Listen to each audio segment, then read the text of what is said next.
Hey everyone, this is John Puritz. Welcome to the Man Up Already podcast. This show is dedicated to each of us being better in all areas of our lives, mentally, spiritually, physically, and relationally. We want to help you be a better you because when you man up already, the world around you is greatly impacted. Here on the podcast, we don't believe you're an accident. We believe each of us is created for purpose, and this show is dedicated to helping you discover and live out that purpose. Again, welcome to the show, and let's check out another great episode. All right, everyone. Hey, welcome to the Man Up Already podcast. Super pumped to have you here with us on another great episode. So without further ado, I am super pumped to have our guest today. You know, we a couple episodes back had Dr. Blaine Leeds speaking about sleep apnea, and you know, I'm recording this on March 1st, so right around the corner is my birthday, getting closer to double nickels, but not there yet.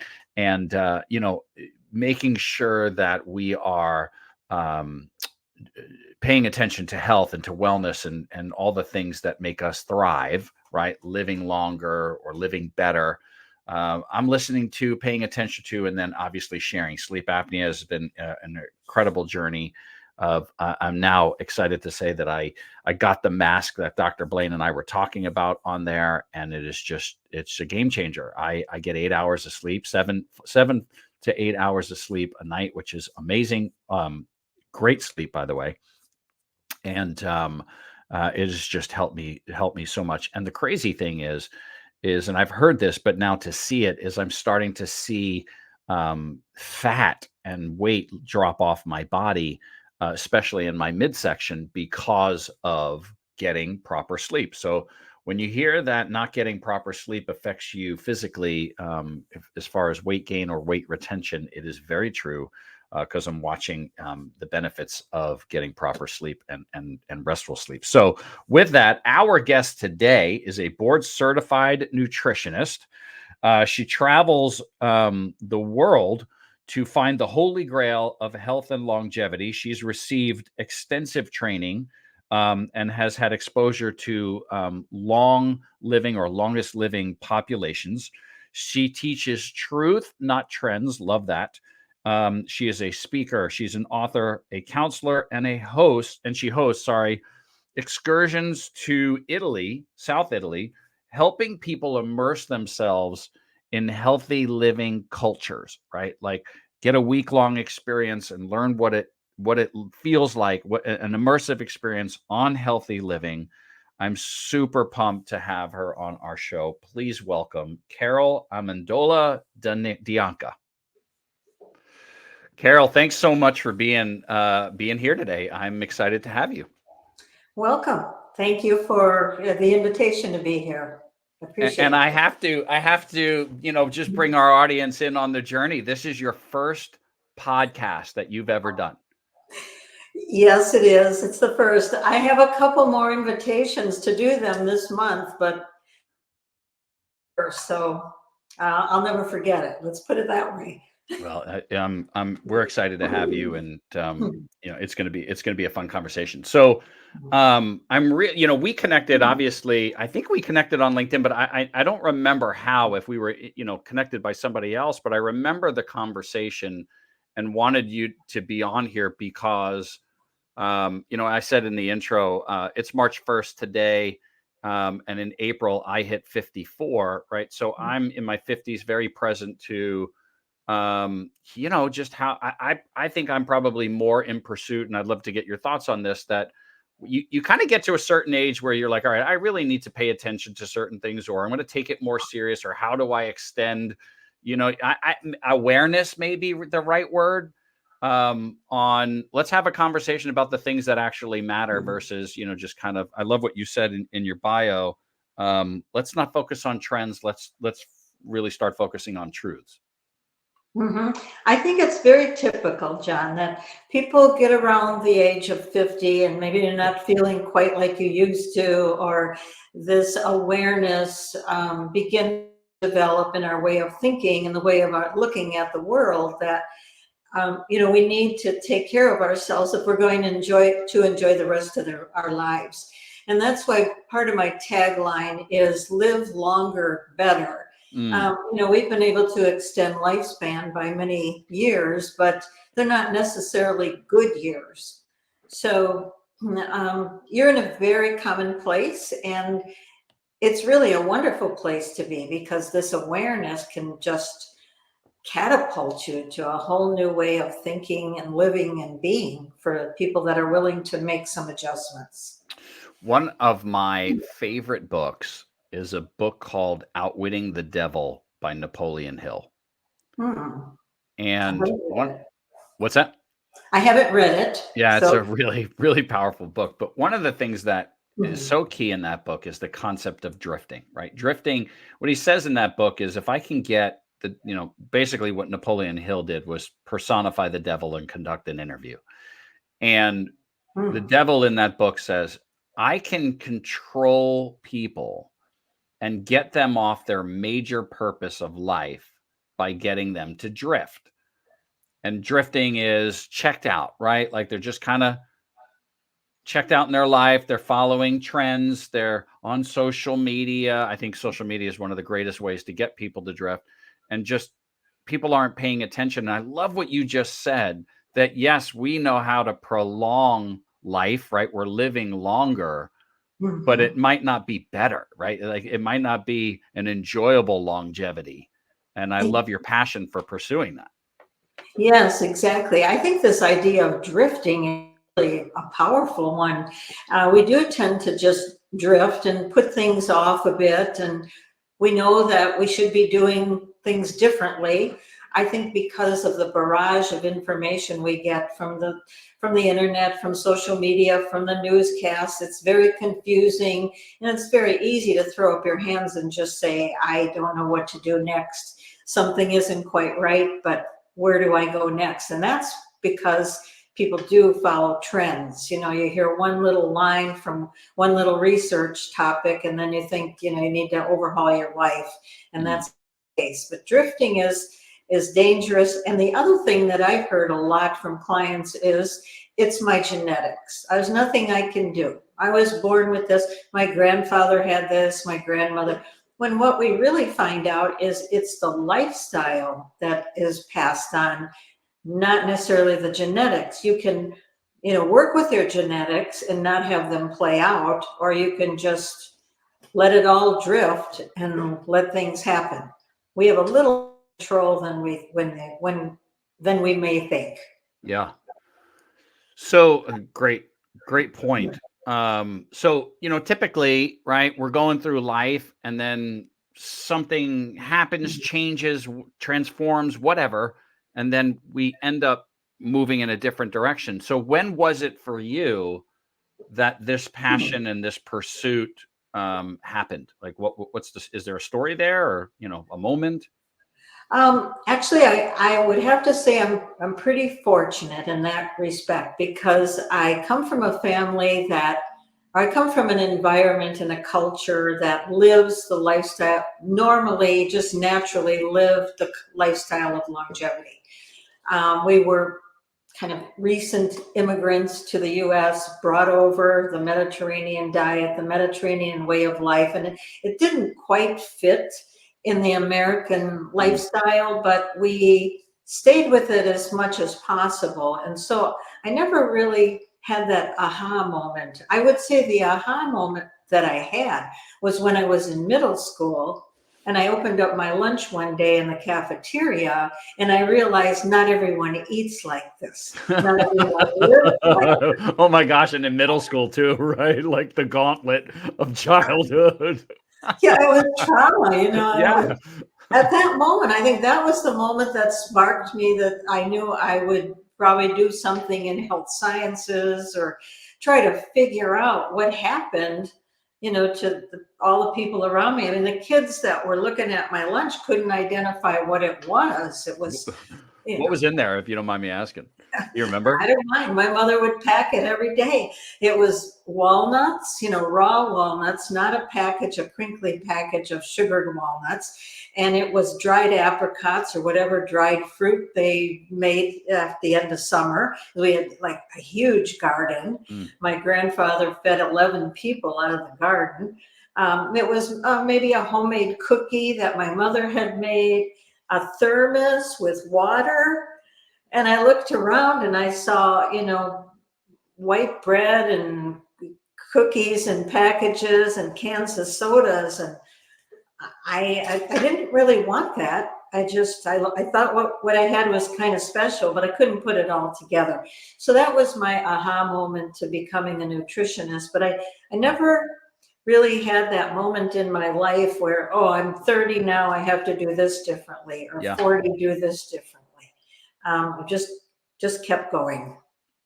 I love that because we talk a lot about I think that the truths versus trends thing for me, Carol, is really powerful. I really, because so much of what people do is based on a trend.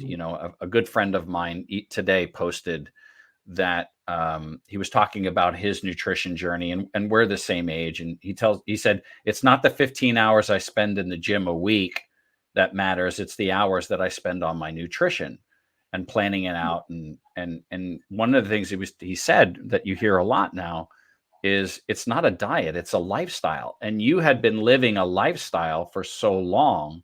Mhm. Maybe if you could share, so you're raised on this cultural way of living that's very different than your traditional American diet, and now, right, throughout your life, where have you seen, and I guess what do you want to impart to the people who work with you or people who now listen to you? Mhm. This is what a lifestyle can do for you. Yes, and you've really touched upon that, and it's really important. It's not a diet, it's a lifestyle. People talk about the Mediterranean diet, which is great. It's a wonderful way to eat and live. There are many different ways to do the Mediterranean diet, but what makes the Mediterranean diet work is the lifestyle. Mm. And so when I started, and that's how I started taking people on my excursions, because when I became a licensed nutritionist, the first thing I thought I needed to do was open up a practice and start talking to people about their nutrition. And that's what I did. And I was shocked. I mean, I would go through an intake form and I would find that the average person was taking between 5 and 7 medications, that their diet was really pretty awful. I didn't even understand some of the foods on there. I had to go to the grocery store and look up labels. And then eventually I would say to them, you maybe need to just see it. Maybe you need to live it for a few days. Maybe you need to be around it. And I learned that I could talk for years and not get through what the impression would be when you're really immersed into it. So I think that's where things get out of hand. We get so barraged by this information, it's so confusing, and we don't realize it all goes together. And when it really clicked for me was when I had a client that was doing, it seemed, everything right. She was at the gym, she was diligent. Her diet, she had changed her diet, and we really did a wonderful rework of it. And she couldn't lose a pound. She was 15 pounds overweight, and it just wasn't coming off. And the more I talked to her, the more I realized she was living under extreme stress. So Mm. that's another part of this lifestyle. We have to find ways to not just go to the gym and knock ourselves out for 15 hours a week, and yet be under such stress that we have high cortisol levels, which is a fat storing hormone that's going to work against you. So that's another part of that Mediterranean lifestyle. People have their gardens, they're outside, they're getting exercise, they're in the sun. They're not feeding themselves completely out of their garden, but a lot of the produce is fresh. The families are together. There are stress relieving activities that are just baked into this lifestyle that works. It's absolutely wonderful. So I love what you just said. So if we could, for our listeners, because you just really gave a lot, um, and then we'll dive into it a little bit. But number one, I get what we would call it nutrition, but what you're eating, right, is a part of it's kind of like what makes up this lifestyle, right? So Mhm. one is what nutrition are you putting into your body, right? Mhm. Um, the second would be act to be active. Yes, move. I Mhm. love it. Move. Um, third would be well, go ahead, please. I don't want it's your No, baby. you can help. That'd be Yeah, great. I mean, well, if we had bullet points, like this is what makes up this lifestyle that we're like a lifestyle of longevity. These are the key components, right? Clean Yeah. nutrition.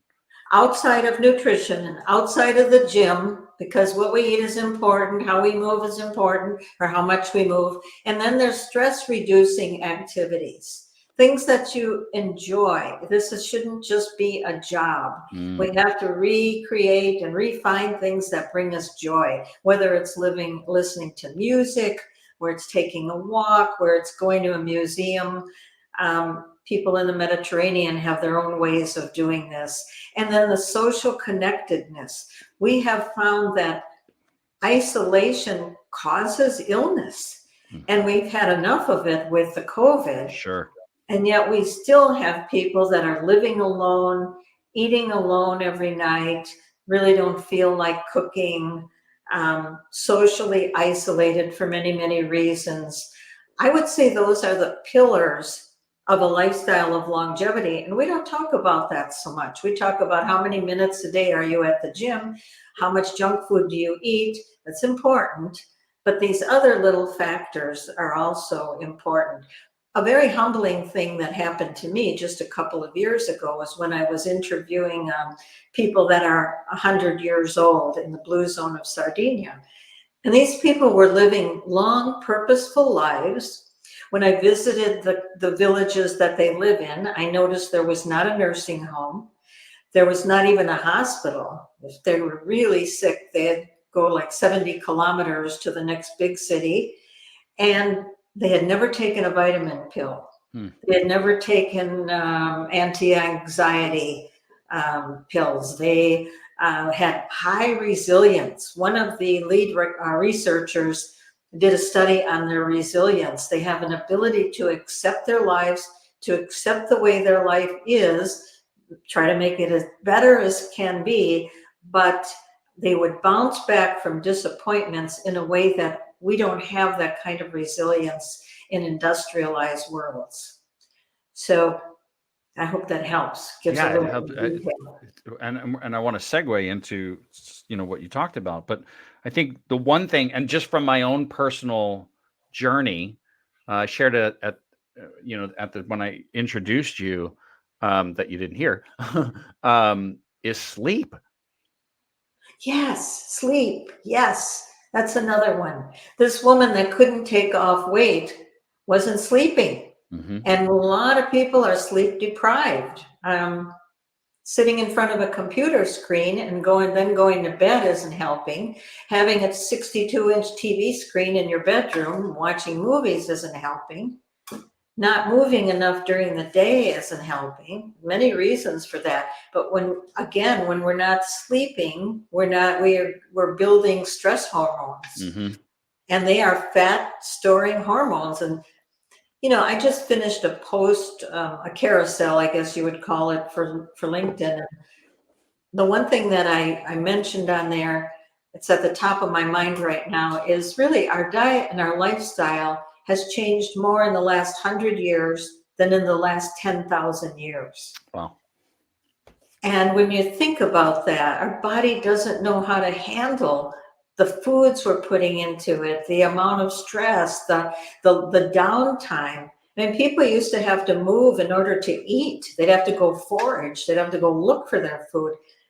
Nowhere in civilization have we had access to food 24/7, 24 hours a day, 7 days a week. There's food in the refrigerator, in the kitchen cabinets, on your table. The body just can't absorb that. And now 60% of deaths are caused by a combination of heart disease and cancers. 60%. Mm. Every 30 seconds, someone has a heart attack in the United States. And every 40 seconds, someone dies of heart disease. I mean, my mission really is to say it's not the latest technology that's going to save you. Although if you need surgery or you're in an accident, of course you need it, but it's the prevention, it's the lifestyle that can help prevent. And I've seen it in hospital work I've been involved with, actually reverse heart disease, reverse diabetes with these changes in diet and lifestyle. So I get pretty excited about it and pretty wrapped up in it. And I just wish everybody would listen and do it. I know that's not the case. There's non-believers, there's, people that can't or won't. But for those that will, there's a whole new world ahead. Yeah. And many times after 50, feeling better than you've ever felt. I can attest to that. It's why we're having the conversation. I think the two biggest hacks in my three in my journey has been one, I started intermittent fasting. So I stop eating from 9 o'clock till noon the next day. I discovered I had sleep apnea, which we dedicated an episode to, and then between dealing with my apnea, which I really do. We had, if you listen to some of the earlier podcasts, I had Dr. Blaine Leeds on, and he's a dentist, or he's in orthodonture, and my mouth has gotten so crowded that my airway is blocked, and that's why I have sleep apnea. But now, at least identifying it and treating it, I'm getting 7 to 8 hours of sleep. And what I'm watching between eating less because I'm intermittent fasting, focusing on clean ingredients, single ingredient foods, increasing my protein intake, and getting restful sleep, I'm seeing it in my waist. Like I looked in the mirror like the other day and I'm like, wow, I haven't been here. Like, and I work out, and so I'm watching the ab muscles pop out, and the the extra skin on the sides kind of shrink in, and I'm like, man, I haven't seen that in a little while. That's really pretty awesome. Well, that's great. Yeah. Okay, so you're a sample size of one, but you could go out and tell a lot of people about that. You got it. You go, well, that's why you're on the podcast for the first time, and we're doing it. So I'm pumped. So the other thing that intrigued me in our initial conversation was your fascination and passion for olive oil and what that has led into. And olive oil, it's the kind of thing that's pretty much in everybody's kitchen.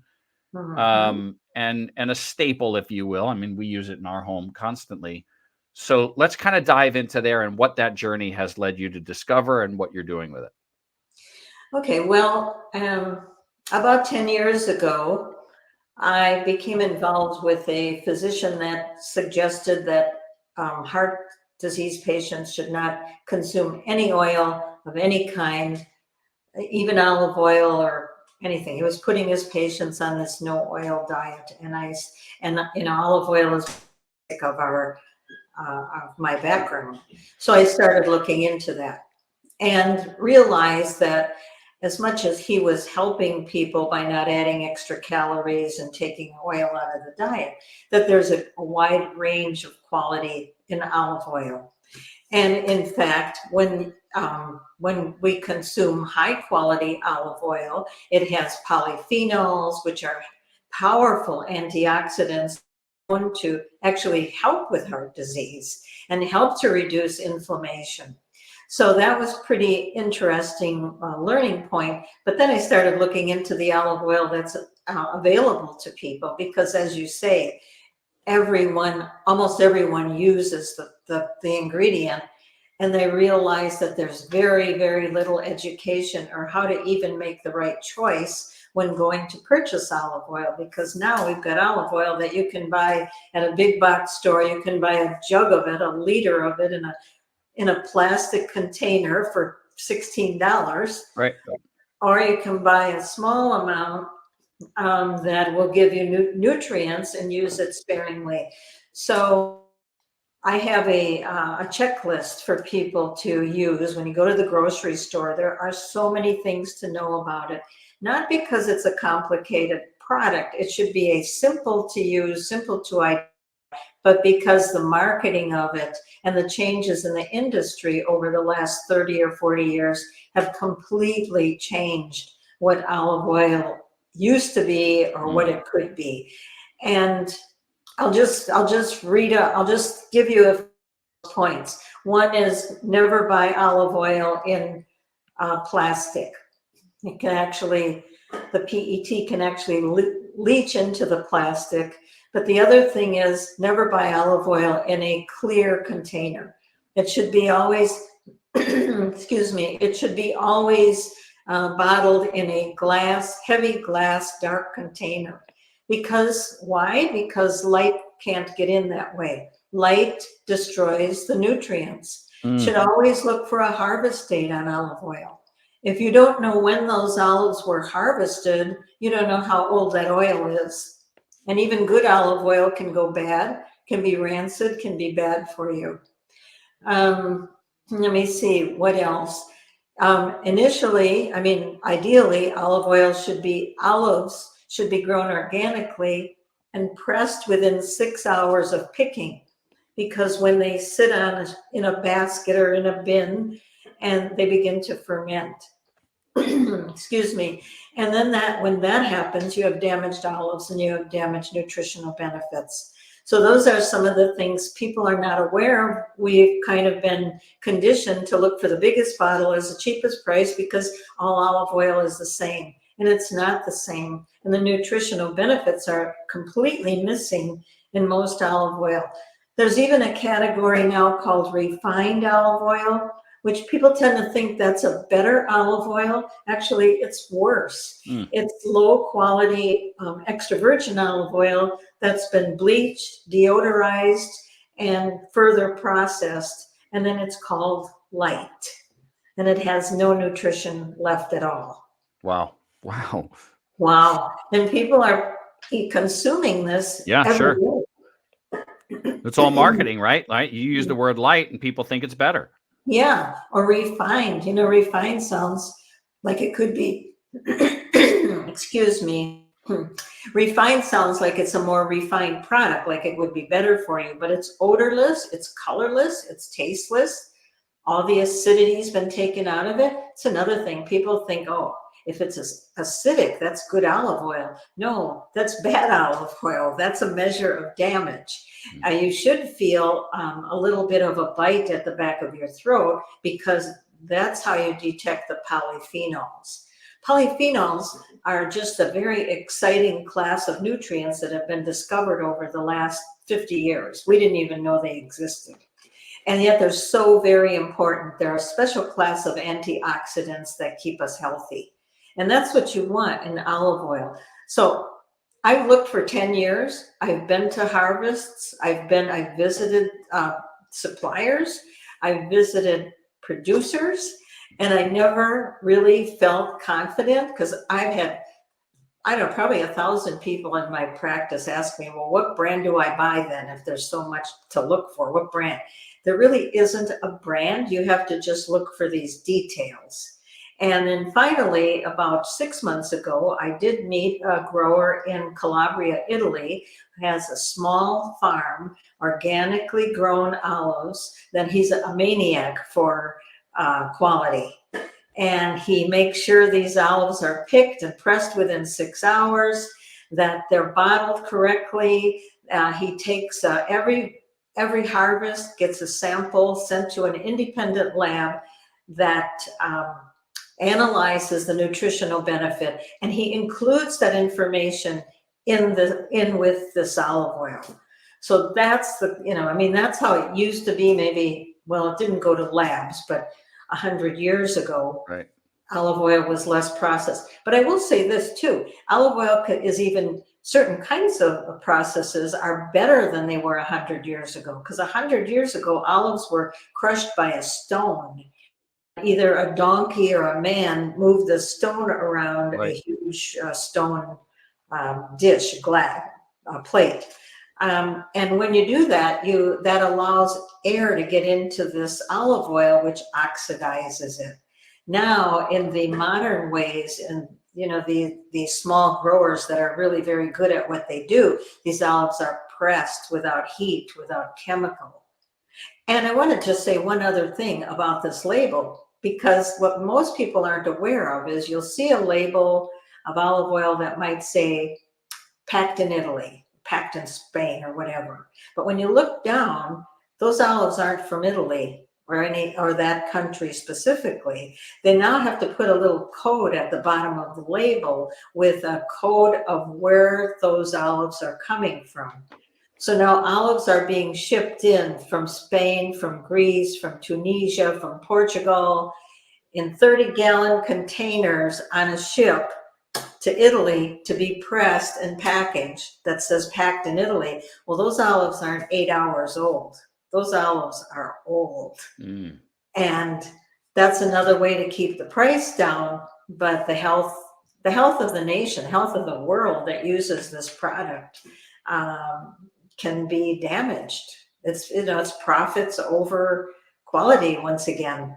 So I'm real excited about Deliba that I have found. In fact, last week I was in Italy and I met with him and his family that has this farm. And I'm very, very excited. And we're going to offer he's inviting our membership, we call it our membership, people that are using his oil, to come to his farm next spring. And he's going to do cooking classes and education, and we're just going to have a great time. So, it's been a blessing how my nutritional practice has just evolved into these exciting things that I'm excited about and I know will help people. And yet it's not just business. It's making life better. I love it. So how do people get exposed to this olive oil or this community that you're talking about? Well, I can send you a link, or I can put a link wherever. Let's put it up Let's put it up in here right now. We need it. Let's see. I'm not sure I know how to do this. I have to find it in my. You tell me and I'll type it. How about that? Okay, so the name. Well, let me find the link because that will make it much simpler. Can you edit this part out, maybe? Okay, so we got all that information. We'll put it into the show notes so that people can find how to do all these things that you're talking about, which I think are awesome. The last thing I wanted to touch on is talk about, Carol, what is an immersion, a week immersion into, I guess, right, South Italy or culture, right? Do I have that right? Yes, small villages in the south of Italy where the lifestyle of longevity is still being expressed. It's not all of Italy anymore because the northern region is pretty civilized, but this is the area where my family of origin comes from. And I was going every year to visit and taking notes about the things that they do that we don't do, because I myself got absorbed into the culture. So as I was talking to people in the beginning in my practice, which I do very little of one-on-one anymore because I'm busy with other things, but in the beginning I would say, now this is the diet, but there's a lifestyle, just as the things we were talking about earlier. They didn't get it, couldn't see it, didn't know what all that meant. So after a few years, I said, well, I'll take you. If you want to go, next time I go, you come and we'll make a little group visit. And it was astounding. And people told me they were not the same person when they came back as when they left. They learned so much. So I started just offering these lifestyle immersions to my clients and people that they knew probably 7 years ago. And they have continued to evolve into beautiful experiences and beautiful places that people would never even know about by going to Italy. Many people had gone to Italy and visited, but said, wow, I didn't know this existed. This is not the Italy I saw. People go to Tuscany and Venice and Rome, and wherever else, Florence, but they don't ever really taste the lifestyle and the culture. They're on vacation to see something different. So I ended up now doing 3 trips a year. Wow. I just back last week from a trip in Sicily, which will be a new environment. In April, I'll be going to Naples, the Cilento coast, and a little bit of the Amalfi Coast, a small town on the Amalfi Coast that most people don't know about, where we'll have a lot of fun. They'll eat gelato. Many people say, I'm gluten-free, so I can't eat the pasta. Okay, don't eat the pasta. We get there and they're eating the pasta because it's a different wheat. And we, when we're talking and having conversations, there's nothing formal about it, but it's like an osmosis of, these are some of the things I want to do differently. This is a new perception on how to be lived. People learn that even though Italians have dinner at 10 o'clock at night, what they normally do is like an intermittent fast. They don't eat again until noon the next day. Well, that clears up that confusion. Yeah. And they see families together, 3, 4 generations at a time, taking a walk after dinner. The climate there doesn't hurt. It's beautiful climate and nice weather. But the lifestyle excursions are amazing. And then in September, I'm taking another group to the blue zone of Sardinia. So actually go and be in these 6 villages where people are living to be 100, to see what they're doing and what they're not doing, and to see how they live and to visit their homes. I'm really excited about that one. I was actually contacted to do it from Dr. EVOO Parisi in Sardinia, who's a lead researcher there. He said, hey, Carol, would you like to bring some people so we can do some education?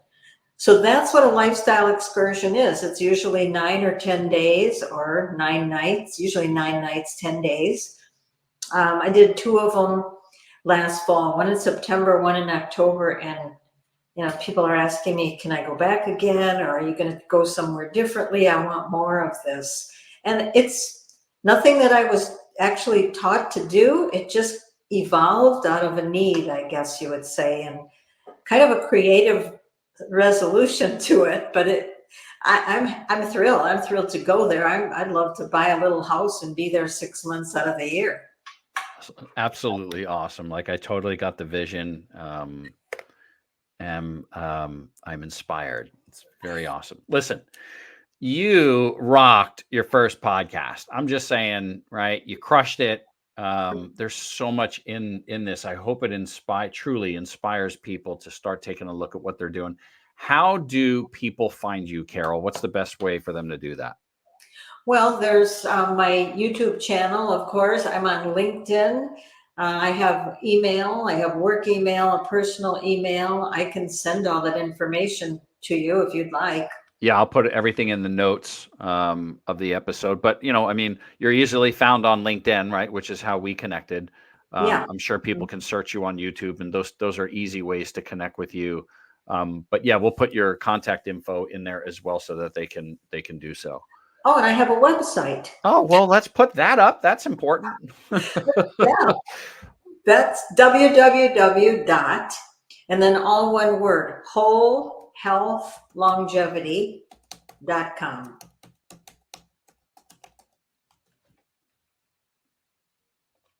Do we have that right? Yes, it is. All right, there you go. And that's how people can find you and connect with you. And gosh, how awesome would it be for a listener to end up in these places in Italy and change their life? But at the very least, let's change the olive oil that we're eating. I think that's really powerful, right? But there's so much here, Carol. Thank you so much for coming on, for sharing. I knew we would have a great conversation. You're such an expert at what you do. Your wisdom is deep. And your communication of it is awesome. So thank you. Thank you. Appreciate it. Absolutely. Hey, thanks for listening to another episode of the Man Up Already podcast. We really do appreciate it. And I want to ask you to do a couple of things. Number one, subscribe to the podcast, whatever platform you're listening or viewing on, subscribe to the podcast, right? Help us, right, continue to grow by joining the community, and also rate the podcast, rate the episode, right? Whatever platform you're on, you could leave a rating. Let us know your comments. Let us know your thoughts. If you can do that, we really do want your feedback. You could head on over to manupalready.com and check out our website. All the podcast episodes are on there as well. But also join our community. Sign up on our emailing list. We're going to get content out to you. There's also a free resource there for you when you do that. And pass it on. Pass on the podcast. Let people know, right, what we're up to, what we're about. Speak about it. If you're a podcast enthusiast, please share episodes. Tell people about what it is that we do. What we do here and what you like about it, and what you don't like about it, and that's okay as well, right? It's just getting the word out. And then finally, I want to thank a great sponsor of our podcast, Master Beef Jerky. Their slogan is bold flavor, tender bite. If you head on over to masterbeefjerky.com, they've got incredible flavors there. But if you put in the coupon code MUAP, you will get 20% off your order. I highly recommend you check them out. Master Beef Jerky, bold flavor, tender bite, and a great sponsor of the podcast. Until next time, thanks so much for being here, and we'll talk to you soon.